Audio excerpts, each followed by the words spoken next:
السلام علیکم. یو پیر بیا زه یم وقاص احمد، را سره د ډاکټر یاسین اقبال یوسفزی صاحب. چونکې زمونږ د پروګرامونو دغه سلسله را روانه وه، نو د هغې یو کړی دا ده چې مونږ به د انسانانو په نفس باندې خبره کوو. ډاکټر صاحب، په ټولو پښتونخوا کې په پښتنو کې یو قسمه چې کوم دی افراطفري ده یا غلط طرف ته د انسان د نفس ځي، نو دا به څنګه رامنې کېږي؟ دا ډېر قیمتي سوال دی. او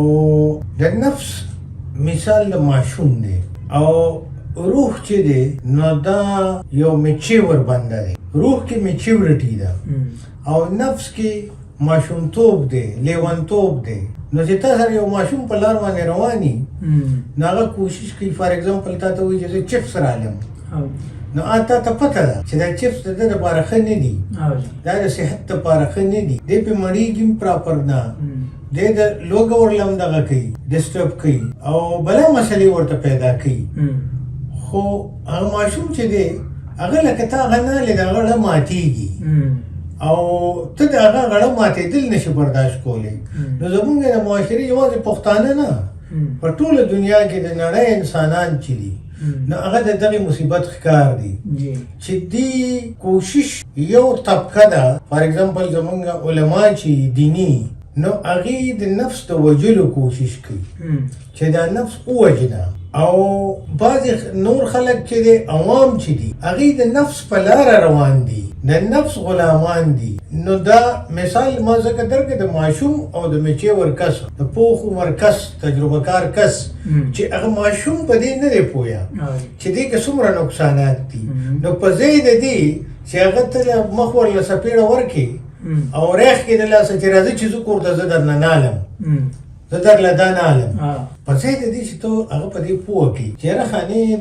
دغه چې دی مونږ کور ته روان یو او دا د صحت لپاره ټیک نه دی، دې کې دا نقصانات دي. ستا لوږه خرابوي، ته به کمزوري شي، ته به همزولو سره منډه نشي والی، ته به په سبق کې مقابله نشي کولی چې دا کمزوری په تا کې راشي. او کور کې چې ته صحتمند غذا وخورې نو ستا صحت به هم ښه شي. او کور کې مونږ کره فروټس هم پراته دي، هغه به وخورې، ګوړه به وخورې، هغه د دې نښه ده، خوله به دې خوږه شي. نو دا تا د هغه ټریننګ وکړو. نو چې کوم هوښیار خلک دی هغې وایي د نفس د وجلو په ځای د نفس ټریننګ وکړه چې دی پازیټیو طرف ته راشي. ځکه چې د ده وجلم چې دي نو دا ستا د وجود لازمي برخه ده. نو ته د خپل وجود برخه وجنې، نو ستا نه احساس دغه طرف ته هم وځي چې نفس احساس نه لري. امام غزالی چې څنګه وایي چې د ګناه نه مستثنا چې دي نو هغه فرشتې دي چې ګناه نشي کولی، چې ګناه وکړي او هغه پرې بیا کلک ودرېږي او ملامته پرې نه وروړي نو هغه شیطان دی. او چې ګناه وکړي او توبه وباسي او ځان پرې ملامته کړي نو دا انسان دی. نو د دې مطلب دا دی چې انسان کې خدای پاک د ګناه او د ثواب دواړه قوتونه اچولی دي. اوس که دی وجل شروع کړي د خپل نفس نو دی به نور داسې ډېر څیزونه ووجني. انټي بایوټکس چې مونږ خورو نو مونږ څه کوو؟ مونږ بایو ارګانیزمز په باډي کې وجنو چې بکټیریا مړه کړي. خو انټي بایوټکس چې ته زیات کړي نو ستا هیلدي سیلز هم وجني که نه. نو دا نفس چې دی نو دی تا کې انساني خویونه مجهولي دي، لکه دا ښه او بد چې دي دا زمونږ د هر انسان فطرت دی. کوم سړي چې ښه پروموټ کړو او بد یې سفرس کړو نو هغه ښه سړی شو. دې ته فلسفران ورته پرسونا وایي چې مونږ په خپل ځان باندې یو خول اچولی دی. ما سپینې جامې اغوستې دي، ټوپۍ مې په سر ایښي، ګیره مې پرې ایښي، نو زه یو ماډل دنیا ته پیش کوم چې زه ډېر پاک سړی یم. بل سړی دی هغه د سټ نه ګلي بند تاو کړی دی او ویښتو کې لار ایستې ده او د مخ نه چمک ایستی دی، پوډر او دغې پرې لګولي دي، هغه یو بل امیج ورکوي. یو بل سړی دی هغه بل یو شرمېدلی امیج ورکوي که نه. نو دا مونږ هغه پرسونه په خپل ځان باندې خولونه اچولي دي. باقي زما او ستا ذهن یو شان دی، دا ښه هم پکې شته، دا بد پکې هم شته. که ما ښه کنټرول کړو او سپریس کړو او بد مې پروموټ کړو نو زه په بد او په بدماش او په بدنام باندې مشهور شم. او دغه بدۍ ما کې هم شته، دا ستا چې کومو غلطو ته اړه کېږي دا اړه زما هم کېږي که نه. لکه اوس ډېرې خبرې نه کوم بیا به خلک ډېر خفه شي که نه خو لکه خپل ذهن درته نه راسپړم چې زما ذهن کې کمې کمې ګندګۍ دي خو هغه زه پټوم هغه زه سپریس کوم او چې دا زه کنټینیوسلی دغسې کنټرول کې ساتم نو آخر کې دا زما فطرت شي نو بیا زه ریزسټنس نه کوم پیر روخان وایي چې عارف چې دی د معرفت لوی درجې ته چې ورسي معرفت پیژنګلو ده او عارف چې دی نو هغه چې ځان یې پیژندلي نو چې معرفت لوی درجې ته ورسي وایي د هغه عبادت ته حاجت نشته خو د خلکو د وجې د عبادت کوي چې خلکو بېلارې نشي وی عبادت دی کوي نو وی ځکه د عبادت ته حاجت نشته چې د هر اندام د خدای د رضا مطابق خوځي د هر فکر د خدای د رضا مطابقي نو د بیا دی دغه چې کوم دی د طریقې چې دي د دې بیا د ضرورت نشته دی خو هغه مقام ته ورسېدو خو بیا دې هم داسې کوي خو وایي دغلته چې کوم د ګناه دی وایي دی د ګناه ګنجایش دغلته نشته بیا دی چې هر څه کوي د هر حرکت عبادت دی خو وایي د کوم ګناه چې ګنجایش دی نو هغه شرک هوا د ټولو نه غټه ګناه ده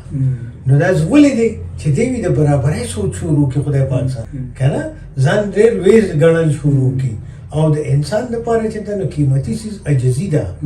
انسان خدای پاک محتاجه او عجز پیدا کړی دی نو دی چې څومره عجز شو څومره ډاون ټو ارث شو نو دی کامیاب شو نو صوفیاو به څه کولو اوس ته د دې کلي دروند پښتونې تکړه سړی نو ته جامې چې دي استری کې چې فرق راشي نو ته وایې یاره دې کې به زه بار ځمه که په ویښتو کې دې لږ غوندې فرق وي ته وایې دې کې به زه بار ځمه نو صوفیا څه کوي هغې تا ته وایي د شوې اډې ته لاړ شه او ډولکې راواله او دا ډانګوه چې ستا نه انا وځي ستا نه دا بدماشي وځي نو که په هغې باندې ته مکمل نه شوې نو بیا درته وایي کمیس وباسه او خېټه بربنډه کړه او ډولکې دلته وتړه ویې ټانګوه په اډه کې وګرځه چې ستا نه هغه تصور چې ستا د انا هغه سوچ و هغه درته وځي یو ډېر لوی صوفي و هغه ټول عمر به یې روژه وه او ډېر پاک سړی و نو په یو لار ته نو هغه علاقې خلکو ته پته ولګېږي چې پلانې بزرګ چې دی هغه په دې لار تېرېږي نو دا خلک وي بې تحاشه راخلاص و او د هغه د دیدار دپاره چې دې مونږ ووینو نو هغه خلکو ته وي ملګرو ته وي وی ماله ډوډۍ راکړئ نو هغې ورته وایي څه کوې روژې میاشت ته وایي نه ماله ډوډۍ راکړئ نو هغې ورته وایي په شرمونو به وشرمېږو ته خو لوی زبرګ یې او د روژې میاشت ته چې ته ډوډۍ خورې دا خو دومره غلط میسیج ورکړي معاشرې ته چې مونږ به تباه برباد کړي ځان سره هغه ورته وایي درته وایم چې ډوډۍ راکړئ نو ډوډۍ راواغسته او هغه خوړل یې شروع کړه او خلکو ورته بدې ردې شروع کړې نو کنځل یې شروع کړه خلک لاړو چې هغه ځای ته ورسېد نو خلکو ملګرو ورته وایي دا دې څه چل وکړو هغه ورته وایي په ما کې تکبر راغی چې دا دومره خلک ما له راغلی او روژه خوړل چې دي د دې شپېته روژې دي زما خو هسې ټول عمر روژې شپېته به پکې دغه ونیسم وایي دا ما لپاره ګرانه خبره نه ده خو دا تکبر چې زما ذهن کې راته و دې زه تباه کولم نو انسان که خواهشات قربانول زده کړي خو په داسې طریقه چې لکه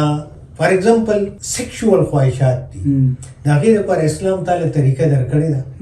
هغه په دغه طریقه ته سټیسفای کولی شي دا د هر انسان فطرت دی خو هغې طریقه شته او هغه کنټرول طریقې سره کېږي داسې د خوراک دی نو خوراک کې یو سړي دال وخوړلو که ګډې وخوړو که هر څه وکړو نو هغه کې دومره غټ فرق نه راځي د وچې ډوډۍ سړی اکثر د غوښو د سړي نه تکړه وي د وچې ډوډۍ سړی سهار پاسي او تر ماښامه پورې سخت کار کوي هغه د هغې پوټنشل لري او دا د غوښو سړی چې دی نو دی 2 قدمه هم نشي تللی موټر یې ځان ته ودرولي او یا د چا سپورټ غواړي او ټک هم نشي کولی نو خدای پاک دا بیلنسینګ کوي خو صرف انساني ذهن دې ته پکار دی چې هغه دا انډرسټینډ کړي په دې ځان پوهه کړي که دا پوهه نه نو دی د احساس کمترۍ ښکار کېږي خو که ده کې پوهه نو ده ته ځان د دې مالدار نه ډېر تکړه ښکاري لکه یو سړی چې په قبر کې ښخوي